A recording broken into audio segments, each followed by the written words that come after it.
The Boys is the brand new Amazon Prime original show based off of the comic book series of the same name, and it follows a group of titular vigilantes calling themselves the Boys, who go after a superhero group known as the Seven, who abuse their abilities as superheroes and basically act like complete and utter dickheads, but are able to get away with it because of the government controlling them, basically making them out to be these saints, and the Boys are out there to expose them for who they really are.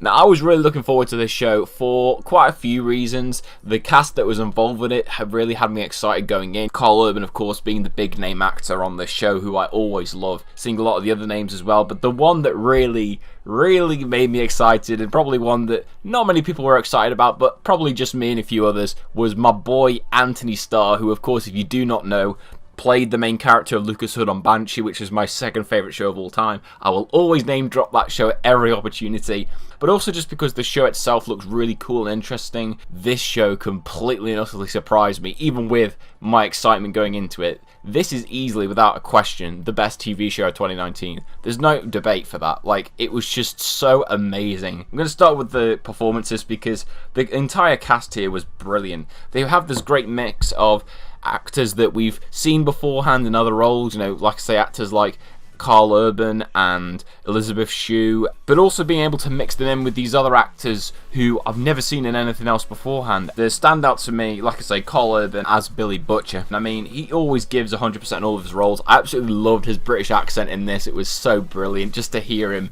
having a British accent in this entire show was a joy to behold. I didn't realise how much I needed that in my life, but he was brilliant in this. Jack Quaid as Huey. He's kind of the character we relate to the most. He's just this ordinary guy who kind of gets dragged into the world of going against the Seven when an incident happens to him in the pilot episode. And from there onwards, his character goes on this really interesting journey and story arc, which I really enjoyed. Elizabeth Shue is Stillwell, who I would kind of say is the main antagonist of the show, because even with the Seven being kind of exposed as dickheads, she's really the person that is putting him in check, but at the same time, she's very questionable in what she does, and I kind of do view her as the main overarching villain because of just how manipulative and cruel she is with what she does. But it's a really brilliant performance, and I think it's probably one of the best that I've seen Elizabeth Shue give in quite some time. But the standout performance for me in here, and I'm not saying this because I'm a biased idiot, I'm saying this because I mean it, Anthony Starr, he blew me away as the Homelander. And what I liked so much about him is that he's not this one-note character.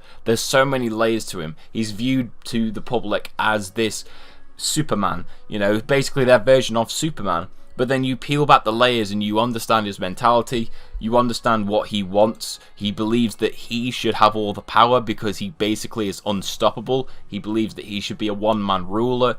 And you see all these different levels to him. It's so brilliant. And Anthony Starr, I always say this man, he is so underrated as an actor. He is so brilliant. And if there's anybody who's watching this who really was impressed by his performance, I please beg you to go and watch Banshee, because he's just as good in that as he is in here, and he was just so magnificent. There's, for me, there was one scene in particular in the finale where he honestly sent full-on shivers down my spine because he was so brilliant, and you feel that intimidation from him, but you also feel the humanity from him as well. It's just such a great balanced performance, and was easily the standout for me. But the rest of the cast as well were also brilliant. The tone as well of this show is so good because it just knows how to balance the right tones. There are times where it kind of feels like it's on the verge of a dark comedy because there are a lot of incredibly funny scenes in this. Very dark in the sense of humour, but absolutely funny nevertheless. There was one scene towards the middle of the season where genuinely I had to stop the show because I was laughing that much. But then it also knows how to be very down-to-earth and realistic, and it just manages those two things very well. It very much reminded me a lot of Banshee in that way, because Banshee can be very funny, it can be a bit over the top, but it also knows how to remain grounded, but have those two things kind of coincide with one another and have that perfect connection. This show has that, and it's just so good. I mean, it's not a show for everyone. There's a lot of foul language in this, a lot of extreme violence, a lot of sex, but if you're able to kind of stick in with the ride, then you'll absolutely enjoy it, and the tone in general was just such a perfect fit for this show. Another thing I really liked about the show as well was how relevant this is, especially with it coming out today in a time period where we are so eclipsed with everything superhero related and comic book related, and just how this show takes that and makes so much fun of it, but also kind of opens up new perspectives to it. Like, you have these superheroes in the Seven who are idealized as the Justice League, basically. But you realise that these people are basically fake dickheads. You know, they have this fake persona that is put on to appease the public, but then when you see them behind closed doors, they are completely nothing like that. They're all either dickheads, junkies, evil people. It's just so fascinating to see that, and just the way that it kind of portrays being a superhero as kind of like this marketing ploy. It's just such a brilliant way of going about it, and I really just enjoyed that whole angle from it. And again, I feel like it just worked so much better with it coming out now, rather than say if this show had been made something like, what, 15 years earlier, or even if it was around about the same time that the comics were out, which I was think from about, what, the late 2000s to the early 2010s.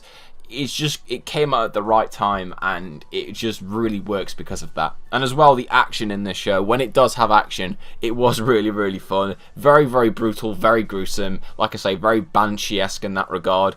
Quite over the top in places, but it was still fun nevertheless, and there were quite a few action sequences. There's one bit in particular at the very start of the pilot, which I thought was pretty cool. Like, the special effects they used for it were fantastic, and just in general, just a lot of the action and the shenanigans that happen in the show are just really exciting and fun to watch, and it's so brilliantly paced as well. This show is 8 episodes long. Each episode is about an hour in length, and it's absolutely perfect timing.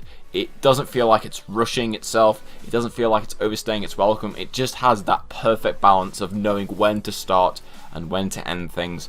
And it leaves us on a brilliant cliffhanger for Season 2, which I cannot wait for. I really want to see how they continue on this show in the next season, given what they set up and what we'll potentially be seeing. I really can't wait for it. I'm super pumped for it. In terms of negatives, nothing. I really didn't have a single negative with this entire show.